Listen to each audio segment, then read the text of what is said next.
दोस्तों, old is gold में आपका स्वागत करता हूँ।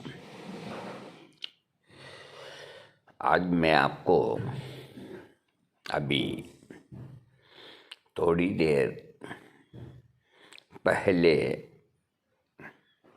अब आजकल झूठी खबरें भी बहुत होती है,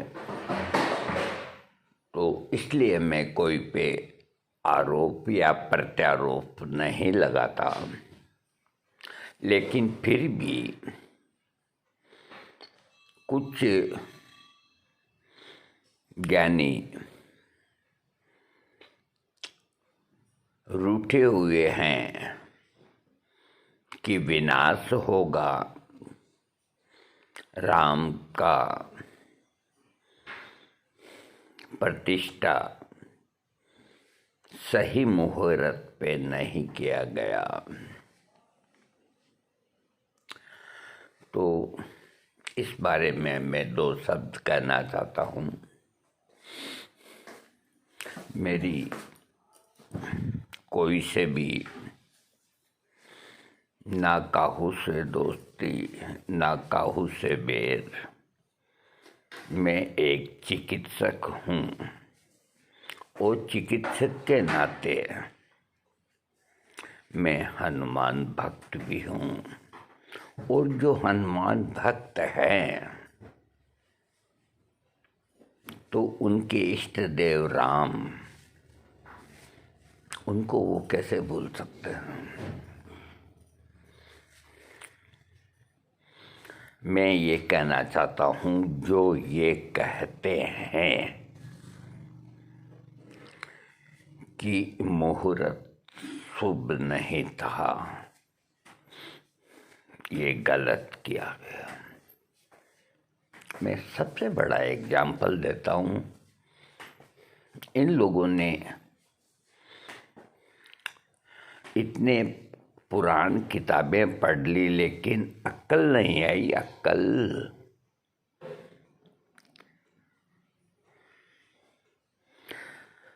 वशिष्ठ जैसे ज्ञानी ने मुहूर्त निकाला राम का,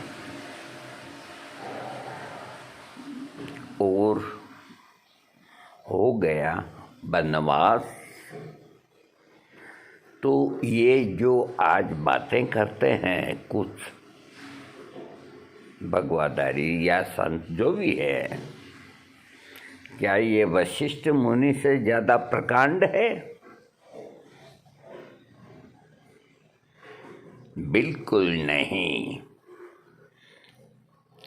मैं 79 साल का हूँ, और एक बात बताता हूँ, मुझे इससे कोई लेना देना नहीं कि मोदी ने, प्रधानमंत्री ने इलेक्शन के लिए या इस वजह से जल्दबाजी की और की, ये सब बातों से मेरा कोई ताल्लुक नहीं। मेरा ताल्लुक सिर्फ एक बात से है, वो ये कि कोई भी अच्छा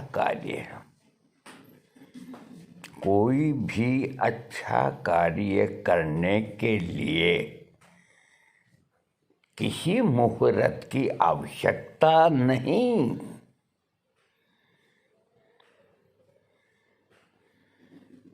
शास्त्रों में लिखा है रात को 12 बजे काम किया हुआ ठीक नहीं होता, और वो नहीं होता। अरे आप कोई भी नेक काम, शुभ काम, देश हित का काम, किसी की मदद करना, किसी की जिंदगी बचाना, किसी का भला करना, किसी को सावधान करना, अगर किसी की जिंदगी बचती है तो एक दो झूठ बोलना कोई पाप नहीं कहा जाता।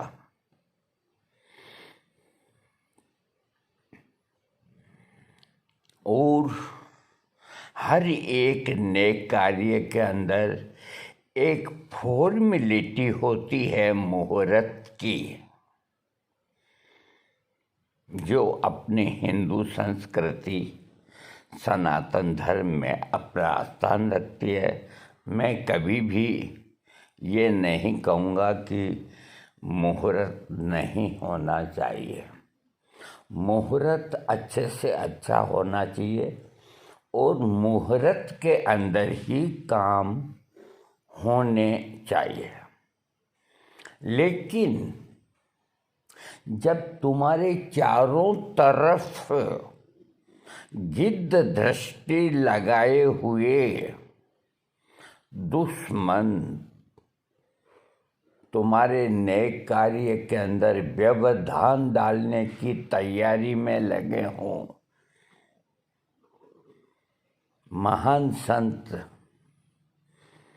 क्या कह गए हैं, काल करे सो आज कर, आज करे सो अब, पल में प्रलय होएगी बहुरी करेगो कब। अरे जो शुभ काम है कल करना है उसको आज कर डालो, कोई पता नहीं इस जिंदगी का। ये लोग मुहूर्त के इंतजार में रहेंगे क्या?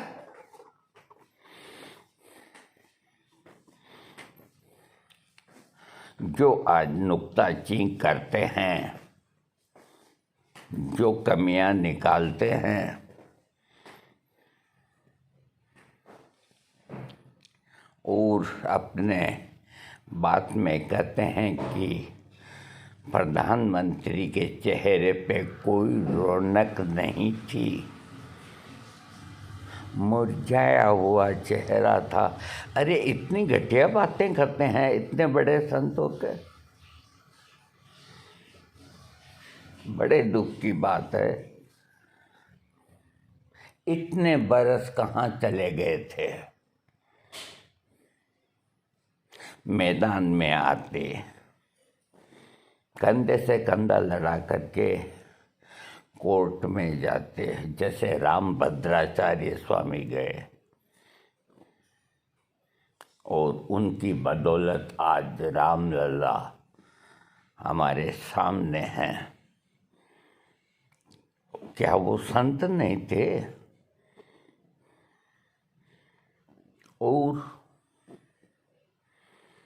कितनी व्यवस्था की गई, कितने दुष्ट लोग इस नेक काम में बाधा डालने के लिए तैयारी में लगे हुए थे।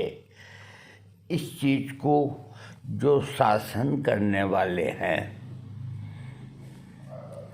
जो देश का हितैषी है, जो अपने राष्ट्र से मोहब्बत करता है, वो बखूबी समझता है कि चारों तरफ गिद्ध दृष्टि लगाए दुष्ट लोग बैठे हैं, और ये काम जितना जल्दी हो जाए उतना अच्छा। ये सोच करके मंदिर पूर्ण नहीं हुआ, पहले स्थापना हो गई, तो रामलला की मूर्ति की जो स्थापना हुई है, अब चाहे मंदिर कितने भी वर्षों तक कितना भी विशाल बनाओ, छोटा बनाओ, बड़ा बनाओ, लेकिन वो मूर्ति जहाँ स्थापित हुई है उसको कोई भी आधा इंच इधर उधर अब कोई नहीं कर सकते, सिवाय उसके का मतलब स्वयं राम लल्ला के। और कुछ भी बनाइए, बनते रहते हैं, कोई धर्मशाला बनाते हैं, कोई हॉस्पिटल बनाते हैं, तो उसको संपूर्ण होने में तो कई वर्ष लगते हैं। तब तक क्या लोग मुंह ताकेंगे? सबसे पहले व्यवस्था ये होती है कि भाई ये हॉस्पिटल कोई दानी पुरुष बना रहा है तो लोगों का इलाज चालू हो, थिएटर सबसे पहले बनता है,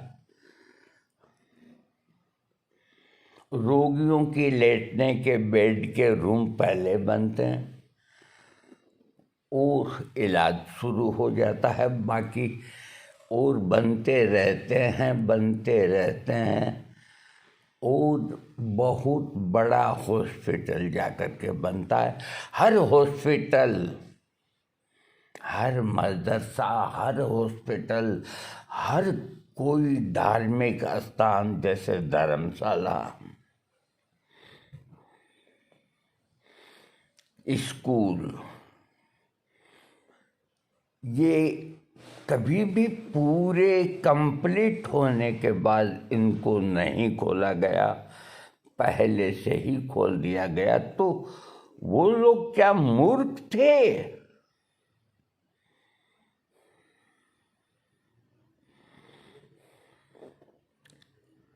अरे मोदी के चेहरे पे कोई रौनक नहीं थी। तुम बैठे बैठे माल खा रहे हो, तुम्हारे तो रौनक आएगी। लाल टमाटर हो रहे हो गद्दी पे बैठे बैठे। और वो 11-15 दिन से हैं नंगे पाँव भूखे व्रत के अंदर, तो चेहरे पे रौनक कहाँ से आएगी? अरे हम सभी संतों की इज्जत करते हैं, कोई भी संत हो उनकी हम इज्जत करते हैं, लेकिन कोई नेकी के काम में बाधा डालता है या उसकी क्रिटिसाइज करता है तो हम उनकी हाँ में हाँ कभी नहीं मिलाएंगे। मोदी साहब ने बिल्कुल सही समय पे ये कार्य किया। अब रहा सवाल, कल आकाश से बिजली भी गिर सकती है मंदिर पे, भूकंप भी आ सकते हैं। अरे भगवान केदारनाथ के ऊपर ही मुसीबत आ गई, बहते बहते बच गए।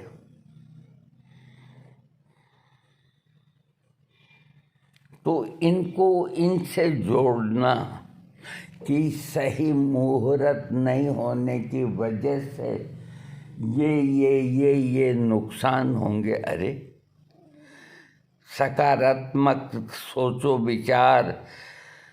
तुम्हें आज इस देश की जनता ने जो ऊंचा स्थान प्रदान किया है, लाखों तुम्हारे अनुयायी हैं, करोड़ों देश के विदेश के, उनकी भावनाओं को समझो, देश की स्थिति को समझो। और अब कृष्ण भी आज़ाद होंगे, अब शिव भी आज़ाद होंगे। वो क्यों नहीं आते हैं अब मैदान के अंदर, इनको आज़ादी दिलाने के अंदर? बैठे बैठे ही तोप दागते हैं।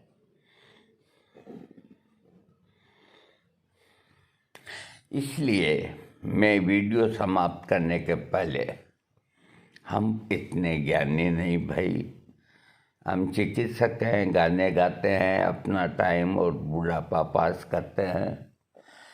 हमारे लिए सब संत जो भी है, भगवा कपड़े पहने हुए, वो जो भी है सनातनी, वो हमारे लिए पूजनीय है।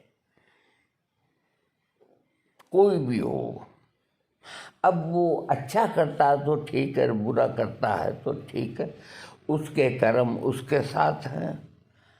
लेकिन हमारे लिए वो पूजनीय है, क्योंकि वो हमारे सनातन धर्म के अंदर जो नियम है उनका वो पालन करते हुए है, वो पूजनीय हैं। बड़े बड़े संत जो सनातन धर्म और भगवा कपड़े, लाखों की जिनके यहाँ भीड़ जुटती थी, जिन्होंने गलत काम किए, कुछ जेल में हैं, कुछ रेल में हैं,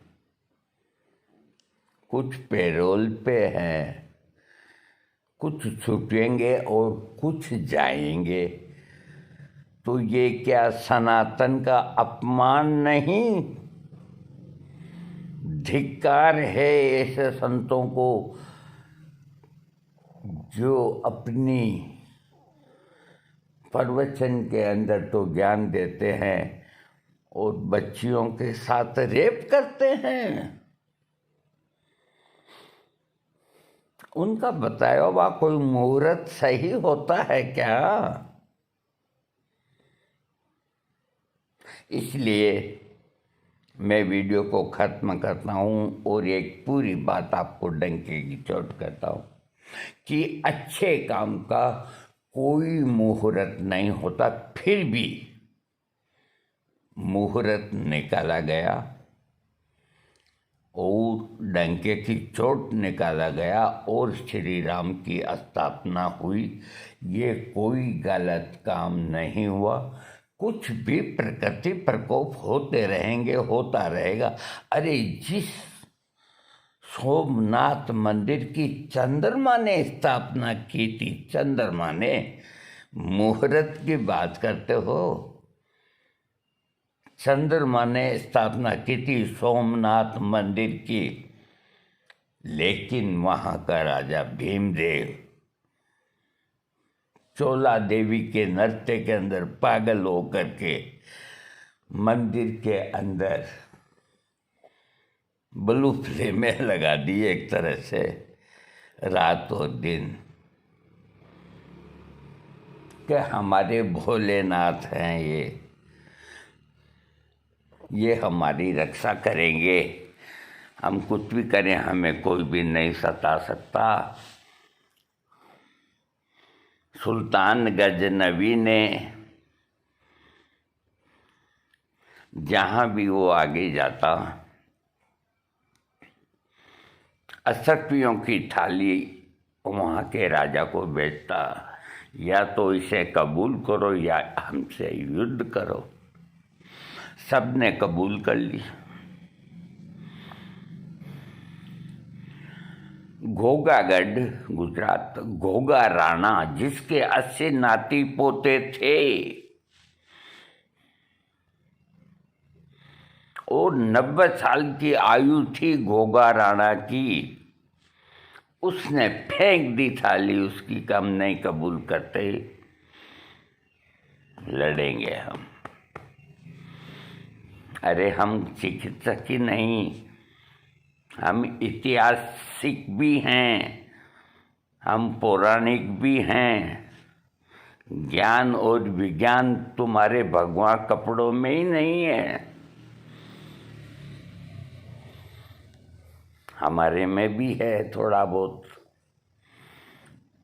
तुम रुपया हो तो हम 10 पैसे हैं, यूँ मान लो, है तो सही। घोगा राणा ने ठुकरा दिया गजनवी का प्रस्ताव कि युद्ध करेंगे, तो गजनवी ने कहा कि ये एक बहुत जबरदस्त बहादुर है,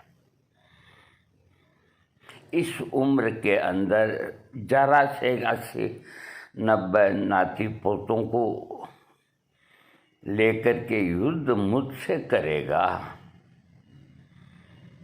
और जिनके पास बड़ी बड़ी सेनाएं थी उन्होंने सब ने मेरा है जो कबूल कर लिया अधिकार। इसी तरह रावण ने भी जब वो फतेह के लिए निकला तो उसका एक नारा था, वयम रक्षामि। वयम रक्षामि का मतलब ये होता है कि या तो मेरे झंडे के नीचे शरण ले लो या मुझसे युद्ध करो।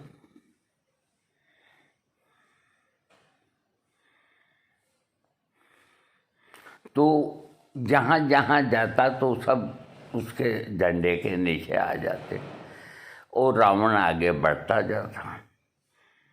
आपको मेरी बात पे यकीन नहीं तो आचार्य चतुर्सेन शास्त्री का सुप्रसिद्ध उपन्यास वयम रक्षामि आप पढ़ के दे सकते।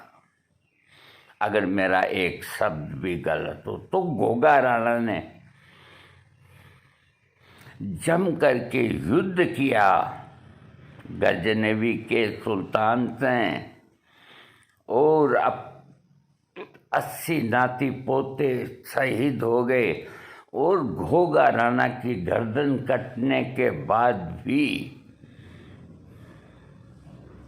धड़ तलवार चलाती रही। इतिहास गवाह है इस चीज का, मालूम है उन लोगों को। तो 2 घोगा राणा के नाती पोते देख लिया कि मामला बहुत खराब है। वो जाकर के भीमदेव सोलंकी को सोमनाथ में कहा कि तुम्हारा बाप आ रहा है और तुम यहाँ नाच और रंग के अंदर मशगूल हो रहे हो, तैयारी करो युद्ध की, आ रहा है। छाती पे हमारे भोलेनाथ हैं, हमारा क्या बाल बांका करेगा। नहीं मानी। अरे उन्होंने कहा कि तुम 2 टाइम पूजा करते हो। हाँ, भोलेनाथ की 2 टाइम करते हैं। वो 5 बार नमाज अदा करता है। हमने देखा है, हाँ, हमने उससे युद्ध किया है और हमने उसकी ताकत को देखा है। मान जाओ मेरी बात को, हमारी बात को। नहीं माने। उधर जब गोगागढ़ के अंदर जब गोगा राणा की मृत्यु हुई तो गजनी के सुल्तान ने कहा कि इसके पार्थिव शरीर को इज्जत के साथ लाओ और कहा कि गांव में कोई एक आध ब्राह्मण कोई बचा है तो एक नंदी महाराज नाम के ब्राह्मण थे, वो बच गए कैसे कैसे। कापू सुल्तान ने बुलाया, भाई मैंने क्या किया। कहने तुम्हें कोई नुकसान नहीं कराएंगे, इस तरह की बात।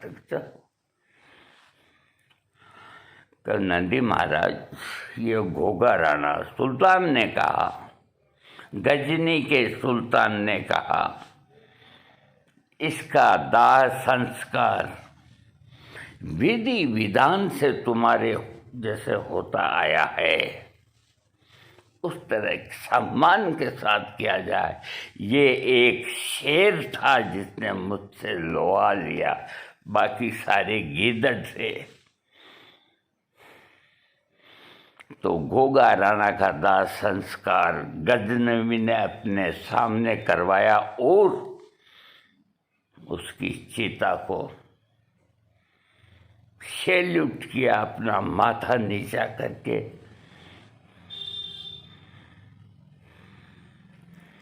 और जब वो सोमनाथ के मंदिर के एकदम पास आ गया तो कुछ ने कहा कि अब सेना है जो आधा किलोमीटर दूरी है। अरे आने दो यार, अपने तो चोला देवी से कहा कि बढ़िया डांस कर, तो आराम से डांस कर। थोड़ी देर में आके किसी ने, सेनापति ने कहा कि वो गेट पे ही आ गए हैं। कि गेट पे ही आ गए, हाँ, कि पिछला गेट खोलो। भीमदेव सोलंकी ने पिछला गेट खोल के एक नाव के अंदर चोर की तरह वहां से भाग लिए। जो वहां का राजा था, गजनवी की यही मांग थी कि इस चोला देवी को हमको सौंप दो, हम तुम्हारे मंदिर को हानि नहीं पहुंचाएंगे। लेकिन नहीं, वो तो सारे आशिक थे उसके, सब भग लिए। जो वहाँ का प्रधान पुजारी जो सोमनाथ के लिंग के पूजा करता था उसका नाम था गंगदेव। उसने कहा कि मैं क्यों भगूंगा, मेरे जब तक भोलेनाथ यहाँ है, इनका लिंग है, मेरे को क्या खतरा। गजनवी ने कहा क्या हुआ, मंदिर खाली हो गया कि नहीं, कि एक पुजारी है जो लिंग के लिपटा हुआ है, वो कहता कि मेरा कुछ भी नहीं हो सकता, तो उसको मारना मत, ये नेक काम मैं करूँगा। और सुल्तान अंदर गया, करे तुम भग जा अब भी, नहीं महादेव के होते हुए मेरा तुम कुछ भी नहीं करा सकते। अच्छा, गजनी के सुल्तान ने अपनी खुर्ज को बाहर निकाला। खुर्ज जानते हैं आप, तलवार होती है, हिंदू राजा तलवार से लड़ते थे, वो चंद्रा आकार में होती है।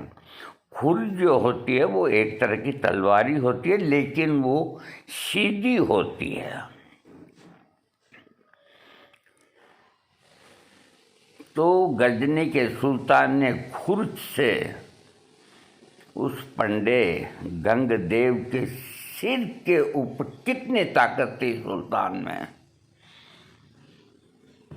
मारी चोट, शरीर के 2 पार्ट हो गए, आधा शरीर इधर गिर गया उसका, आधा शरीर इधर, और अपनी सेना को कहा कि इसको फेंको एक तरफ, और फिर अपनी खुर्द से उस सोमनाथ के लिंग को, जिसकी स्थापना चंद्रमा ने की थी, अपनी खुर्द से पीट पीट के उसके टुकड़े टुकड़े बिखेर दिए। कोई मदद को आया क्या? चंद्रमा आया? कोई शिव आए? अरे शिव मदद उसकी करते हैं जो नेकी का काम होता है, वहाँ मदद करते हैं। तुमने शिव के मंदिर में मैखाना खोल दिया, हाँ? कहाँ से तुम्हारी मदद करेंगे वो?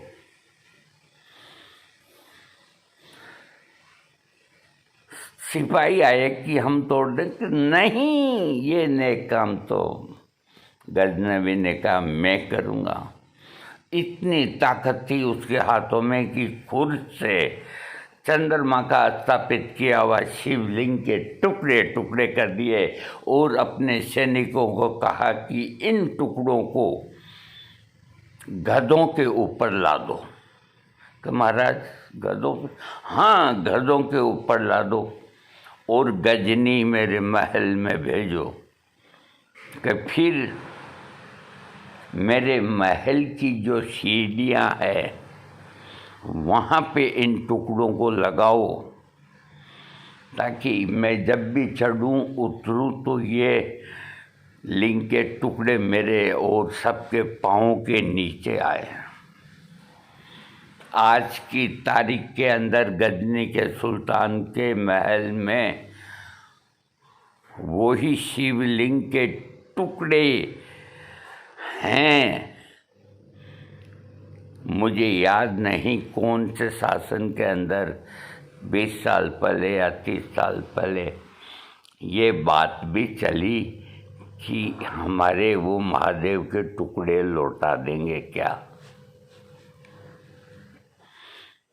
कहाँ गए थे मुहूर्त देखने वाले? बाद में जब खाली हो गया सोमनाथ, तो वो राजा अपनी इज्जत को रखने के लिए नए रूप में नया मंदिर का निर्माण किया सोमनाथ का, जो आज की तारीख के अंदर हैं। असली सोमनाथ का तो हस्र हुआ जो मैंने आपको बताया है। इसलिए मैंने इतना समय आपका लिया है ये एग्जाम्पल देने के लिए कि जहाँ व्यभिचार होगा, जहाँ गंदा काम होगा, वहाँ कोई देवता आपकी मदद नहीं करेंगे। और हर एक अच्छे काम के अंदर कोई भी मुहूर्त की आवश्यकता नहीं। कोई पैदा होता है, उसका कोई मुहूर्त होता है। कोई रेल में पैदा होता है, कोई जेल में पैदा होता है, कोई सड़क पे ही पैदा हो जाता है। क्या फिर वो मर जाते हैं क्या? ये एक सनातन धर्म की फॉर्मेलिटी है और एक विधान है कि आप मुहूर्त निकला के काम करें, लेकिन मुहूर्त वो ही कामयाब होगा जो श्री राम चाहेगा। अन्यथा आप कितने भी मुहूर्त निकाल लो, कितने ही मृत्युंजय के पाठ करा लो, आपको कोई नहीं बचाएगा। आपको बचाएगा कौन?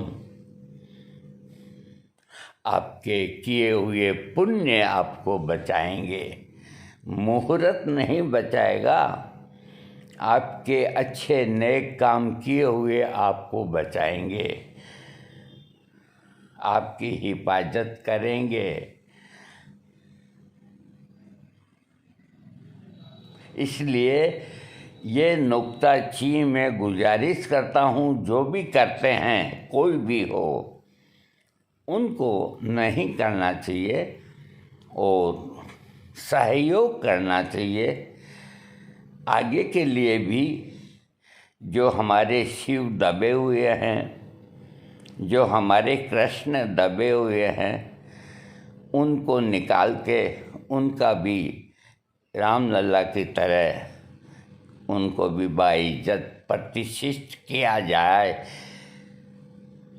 इसमें कूदें, अपनी ताकत को लगाएं, सनातन में सारे न कि नुक्ताचीनी करें कि ये गलत हो गया, ये सही हो गया। बैठे बैठे तोप दाग देते हैं। फिर भी हम जो कुछ बोल गए, अगर किसी को अच्छा न लगाओ, हम कोटि कोटि क्षमा चाहते हैं। जय श्री राम, जय हनुमान।